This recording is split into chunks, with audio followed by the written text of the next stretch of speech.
নমস্কার বন্ধুরা, GS forum চ্যানেলে আপনাদের সবাইকে স্বাগত জানাই।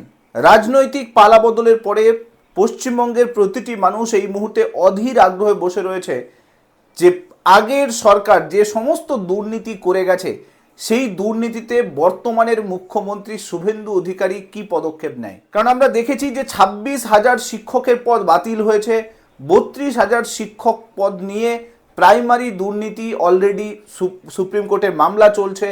এরই মধ্যে পৌরসভার দুর্নীতি সামনে আসছে, পিএসসির দুর্নীতি সামনে আসছে। এই সমস্ত পরিস্থিতি যখন উত্তপ্ত পশ্চিমবঙ্গে, এই পরিস্থিতি দাঁড়িয়ে মুখ্যমন্ত্রী শুভেন্দু অধিকারী তিনি এমন 10টি ঐতিহাসিক সিদ্ধান্ত নিয়েছেন যা লক্ষ লক্ষ পশ্চিমবঙ্গের যে আম জনতা তার উপর প্রভাব ফেলতে চলেছে। আজকের এই ভিডিওতে ডিটেলসে দেখার চেষ্টা করব 10টা ঐতিহাসিক সিদ্ধান্ত নিয়ে যা ভবিষ্যৎ পুরোটাই বদলে দিতে পারে পশ্চিমবঙ্গের। সমস্ত কিছু থাকবে এই ভিডিওর মধ্যে। ভিডিওটা ভালো লাগলে মাস্ট লাইক করে দেবেন, চ্যানেলটাতে নতুন হয়ে থাকলে সাবস্ক্রাইব করে দেবেন এবং মাস্ট এই ভিডিওগুলোকে শেয়ার করতে ভুলবেন না। তো চলুন শুরু করা যাক। দেখুন, এখানে আপনার নিউজ দেখতেই পাচ্ছেন যে নিয়োগ পদ্ধতিতে যে দুর্নীতি হয়েছে সেই দুর্নীতির বিষয়ে মুখ্যমন্ত্রী শুভেন্দু অধিকারী তিনি কিন্তু সরব হয়েছেন এবং তিনি বলেছেন যে স্বচ্ছতা আনা খুব প্রয়োজন, কারণ পশ্চিমবঙ্গের বিভিন্ন চাকরির বিষয়ে যে দুর্নীতি হয়েছে তাতে পুরো ভারতবর্ষের নাম কিন্তু খারাপ হয়েছে। এবং তিনি বলেছেন পশ্চিমবঙ্গের বদনাম অনেক হয়ে গিয়েছে, কারণ শিক্ষক নিয়োগের দুর্নীতি, পৌরসভাতে দুর্নীতি, হাইকোর্ট, সুপ্রিম কোর্ট এই সমস্ত কিছু করে প্রচুর শিক্ষক শিক্ষিকা শিক্ষাকর্মী তাদের চাকরি বাতিল হয়েছে। এবং তার সঙ্গে সঙ্গে তিনি বলেছেন যে প্রচুর পশ্চিমবঙ্গের যে নাম সেই নামটা কিন্তু অনেকখানি ক্ষতি হয়ে গেছে।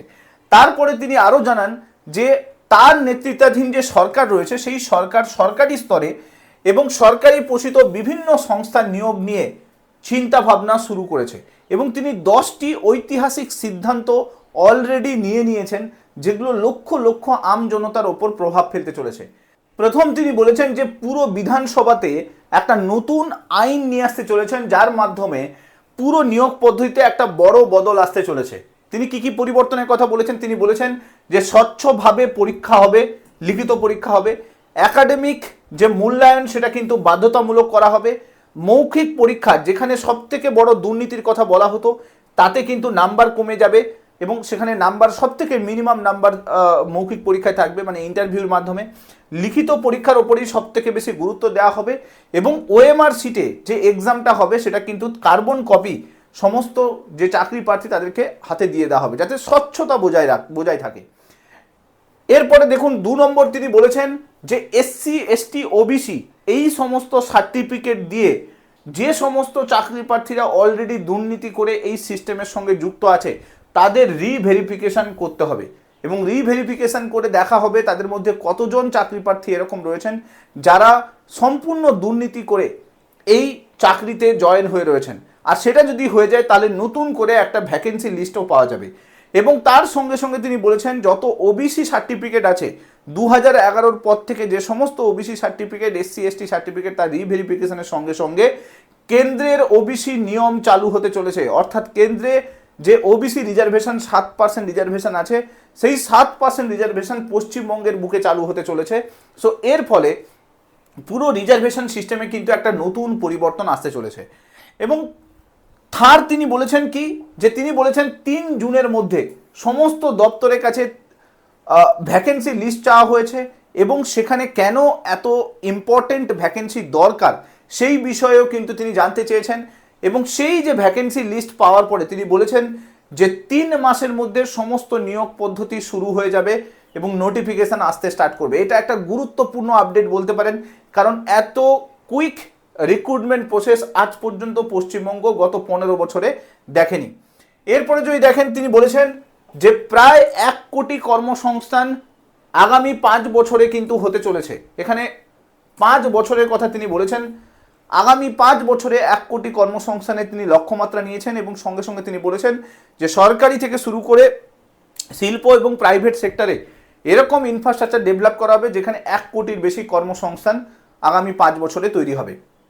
এরপর তার সরকারি চাকরিতে যে নিয়োগ হবে তার যে শূন্যপদ সেই শূন্যপদ ডিক্লেয়ার করে দেওয়া হবে এবং যে ভ্যাকেন্সি থাকবে সেটা ডিসেম্বর 2026-এর মধ্যেই কিন্তু তিনি লক্ষ্যমাত্রা নিয়েছেন যে সমস্ত শূন্যপদ স্বচ্ছভাবে মেধার ভিত্তিতে পূরণ করার চেষ্টা করা হবে, যেখানে যোগ্যতা, সততা, স্বচ্ছতা মেনটেন করা হবে।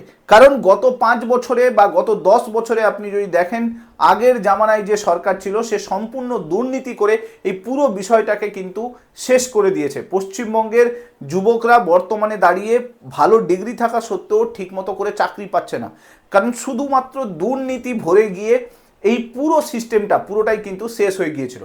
এর সঙ্গে সঙ্গে মুখ্যমন্ত্রী শুভেন্দু অধিকারী তিনি বলেছেন যে সমস্ত যে অর্গানাইজেশনগুলো রয়েছে যারা রিক্রুটমেন্টটাকে কন্ডাক্ট করে, public service commission, school service commission, West Bengal যে সিলেকশন বোর্ড রয়েছে, তারা সবাই 100 পয়েন্ট রোস্টারকে মেনে চলতে হবে।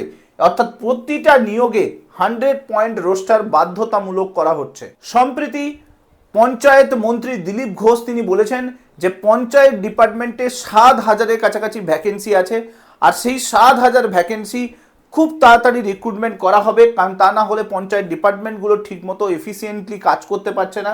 তাই পঞ্চায়েতে খুব তাড়াতাড়ি কয়েক হাজার রিক্রুটমেন্ট হতে চলেছে। এতে কি হবে, গ্রামের মধ্যে প্রচুর কর্মসংস্থান তৈরি হবে। যারা এই মুহূর্তে সরকারি চাকরির জন্য প্রচুরভাবে তৈরি হচ্ছিল তারা একটা ভালো সুযোগ পঞ্চায়েতে পেতে পারবে, এবং এই পুরো বিষয়ে কিন্তু স্বচ্ছতা ভালোভাবে মেনটেন করা হবে, মেধার ভিত্তিতে নিয়োগ হবে বলে জানানো হয়েছে।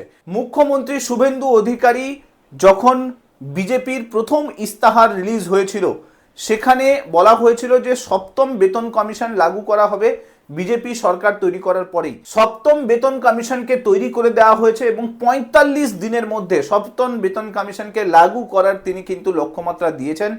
এখন দেখার বিষয় এটা কদিনের মধ্যে কমপ্লিট হয়। তবে 7th pay commission already constitute করে দেওয়া হয়েছে, শুধুমাত্র ইমপ্লিমেন্ট করতে বাকি আছে। পুরো অ্যানালাইসিস চলছে, রিপোর্ট বের করা হচ্ছে। আগামী 31শে মে সমস্ত সরকারি কর্মচারী যারা রয়েছে, যারা ডিএ মামলার সঙ্গে যুক্ত আছে, তাদের সঙ্গে কথা বলার জন্য তিনি নবান্নে আহ্বান জানিয়েছেন। তো ডিএ নিয়েও কিন্তু একটা বড় আপডেট খুব তাড়াতাড়ি আসতে চলেছে। এটাও একটা বড় ঐতিহাসিক সিদ্ধান্ত বলতে পারেন, কারণ গত 15 বছর ধরে সপ্তম বেতন কমিশন তৈরি হওয়া সত্ত্বেও সেটা কিন্তু লাগু হয়নি, এবং তার সঙ্গে সঙ্গে মহার্ঘ ভাতা নিয়ে বড় সড়ো পরিবর্তন কিন্তু বর্তমান রাজ্য সরকার করতে চলেছে, যেটা আগের জামানার যে সরকার ছিল সেই সরকার কিন্তু কোনোভাবে রাজি হয়নি। তার সঙ্গে সঙ্গে আপনি যদি দেখেন হেলথ ডিপার্টমেন্ট এবং পুলিশ ডিপার্টমেন্টে কয়েক হাজার নিয়োগ হতে চলেছে। মুখ্যমন্ত্রী শুভেন্দু অধিকারী তিনি কিন্তু জানিয়েছেন যে প্রায় 20,000 ভ্যাকেন্সি শুধুমাত্র পুলিশ ডিপার্টমেন্টে রয়েছে, এবং স্বাস্থ্য যদি দেখেন অর্থাৎ হেলথ ডিপার্টমেন্টে প্রচুর পরিমাণে নার্সকে নিয়োগ করা হবে, ডক্টর নিয়োগ করা হবে, যেটা আগের সরকার পুরোটাই ভ্যাকেন্ট করে রেখেছিল। নতুন সরকার তৈরি হওয়ার পরে এই পুরো বিষয়ে কিন্তু নতুন একটা পরিবর্তন আসতে চলেছে, এবং সেটা সম্প্রতি তিনি বিভিন্ন বক্তৃতার মাধ্যমে সেই পুরো বিষয়টাকে তুলে ধরেছেন যে এটা নিয়েও কাজ চলছে, খুব তাড়াতাড়ি এই প্রসেস স্টার্ট হবে। এবং সব থেকে বড় ব্যাপার সেটা হচ্ছে কন্ট্রাকচুয়াল কর্মচারী। আপনারা জানেন যে পশ্চিমবঙ্গে প্রায় 5 লক্ষের বেশি কন্ট্রাকচুয়াল কর্মচারী শুধুমাত্র ডিস্ট্রিক্ট অফিস এবং ডিস্ট্রিক্ট প্রোগ্রামিং অফিস যেগুলো রয়েছে সেগুলোতে কানেক্টেড আছে। সেই সমস্ত 5 লক্ষ কর্মচারীদের জন্য তিনি মানবিক পদক্ষেপ নিচ্ছেন, এবং তিনি বলেছেন যে খুব তাড়াতাড়ি এই যত কন্ট্রাকচুয়াল কর্মচারী আছে তাদের রিভেরিফিকেশন স্টার্ট হবে, এবং রিভেরিফিকেশন হওয়ার পরে বেতন বৃদ্ধির একটা সম্ভাবনা কিন্তু রয়েছে। রেগুলারাইজ তাদেরই হতে পারে। আমি অলরেডি আপনাদেরকে ভিডিও দিয়েছি যারা অনেক বছর কন্ট্রাকচুয়াল কর্মচারী হিসেবে কাজ করছেন, তো তাদের নতুন সরকার আসার কারণে হতে পারে সেখানে রেগুলেশন পলিসি কিন্তু নিয়ে আসতে পারে সরকার। এখন দেখার বিষয় এই বিষয়ে কি আপডেট আসে। তবে একটা বড় আপডেট যেটা কন্ট্রাকচুয়াল কর্মচারীদের বেতন বৃদ্ধির একটা প্রবল সম্ভাবনা তিনি কিন্তু দিয়েছেন। এরপরে সবথেকে বড় ঐতিহাসিক সিদ্ধান্ত সেটা হচ্ছে প্রাতিষ্ঠানিক দুর্নীতিকে খুঁজে বের করা। আপনারা জানেন যে স্কুল সার্ভিস কমিশন থেকে শুরু করে প্রাইমারি বোর্ড থেকে শুরু করে পাবলিক সার্ভিস কমিশন সব কিছুতে কিন্তু একটা প্রাতিষ্ঠানিক দুর্নীতি হয়েছে, যেখানে বিভিন্ন আধিকারিকরা এই সমস্ত দুর্নীতির সঙ্গে কানেক্টেড আছে। সেই পুরো বিষয়টাতে একটা নতুন করে ইনভেস্টিগেশন কমিটি তৈরি করা হয়েছে, এবং যে কমিটি এই সমস্ত দুর্নীতিকে খুঁজে বের করবে, আর যদি দুর্নীতি প্রমাণ হয় কয়েক হাজার চাকরি বাতিল হবে এবং সেই চাকরিতে নতুন করে নিয়োগ পদ্ধতি শুরু হবে। তো এটা একটা বড় ঐতিহাসিক সিদ্ধান্ত বলতে পারেন, যেটা আগের জামানায় যে সরকার ছিল সেই সরকার সম্পূর্ণভাবে বন্ধ করে রেখেছিল। এরপর আপনারা জানেন যে মহিলাদের জন্য অলরেডি অনেক বড় বড় সিদ্ধান্ত নেওয়া হয়েছে। তার মধ্যে আর একটা বড় সিদ্ধান্ত সরকার নিতে চলেছে, সেটা হলো মহিলাদের চাকরির ক্ষেত্রে সংরক্ষণ, অলরেডি আপনারা জানেন যে মহিলাদের জন্য অন্নপূর্ণা ভান্ডার লঞ্চ করা হয়েছে এবং তার সঙ্গে সঙ্গে যত সরকারি বাস আছে সেই সমস্ত সরকারি বাসে যে ভাড়া সেটা মহিলাদের জন্য সম্পূর্ণ ফ্রি ঘোষণা করে দেওয়া হয়েছে। এবং তার সঙ্গে সঙ্গে একটা বড় আপডেট যেটা আসছে সেটা হচ্ছে খুব তাড়াতাড়ি মহিলাদের জন্য চাকরির ক্ষেত্রে একটা সংরক্ষণের ব্যবস্থা করা হতে পারে এবং হতেও পারে যে কেন্দ্রীয় সরকারের যে রুলস, যেখানে ফর্ম ফিল আপের সময় সরকারি যে কোনো পরীক্ষার ফর্ম ফিল আপের সময় মহিলাদের কোনো টাকা দিতে হয় না, তো সেই ক্ষেত্রে এটাও অ্যাপ্লিকেবল ওয়েস্ট বেঙ্গলে আসতে পারে, তার সম্ভাবনা কিন্তু প্রচুর রয়েছে। এই সমস্ত কিছুর ওপরে সব থেকে বড় জিনিস সেটা হচ্ছে পশ্চিমবঙ্গের শিল্পের পরিকাঠামোকে তৈরি করা। এই মুহূর্তে দাঁড়িয়ে আমরা যদি দেখি পশ্চিমবঙ্গের শিল্পের পরিকাঠামো খুব একটা বেশি উন্নত নয়, তো সেই জায়গায় দাঁড়িয়ে মুখ্যমন্ত্রী শুভেন্দু অধিকারী খুব গুরুত্বপূর্ণ পদক্ষেপ নিচ্ছেন। তিনি বলেছেন যে শিল্প তখনই হবে যদি সিন্ডিকেট খতম হয়ে যায়, যদি এই যে দুর্নীতি তোলাবাজি এগুলো যদি বন্ধ হয়ে যায়, তাহলে কিন্তু নতুন করে শিল্প আসতে পারে। এবং আমরা যা দেখতে পাচ্ছি যে খুব তাড়াতাড়ি গুগলের একটা বড় হাব পশ্চিমবঙ্গে হতে চলেছে, আদানির একটা বড় টেক পার্ক পশ্চিমবঙ্গে হতে চলেছে। তো সেই সমস্ত জায়গাতে প্রচুর পরিমাণে নিয়োগ হবে এবং কর্মসংস্থান তৈরি হবে, সেটা একদম নিশ্চিত এই বিষয়টাতে।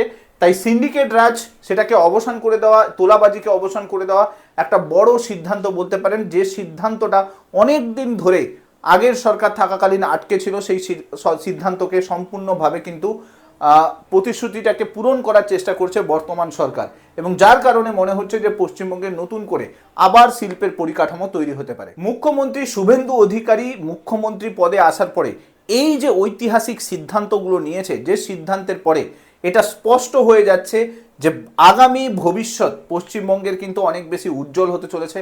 এখন দেখার বিষয় এই 10টা সিদ্ধান্ত তিনি যে নিয়েছেন সেই সিদ্ধান্তগুলো কিভাবে ইমপ্লিমেন্ট হয়, সেখানে আবার নতুন করে কোনো কিছু সমস্যা তৈরি হয় কিনা, সেগুলো সমস্ত কিছু পরবর্তীকালে সময় বলবে। এখন যতটুকু সিদ্ধান্ত নিয়েছেন প্রত্যেকটা সিদ্ধান্ত ঐতিহাসিক সিদ্ধান্ত বলতে পারেন, যেগুলো অনেক দিন ধরে আটকে পড়েছিল।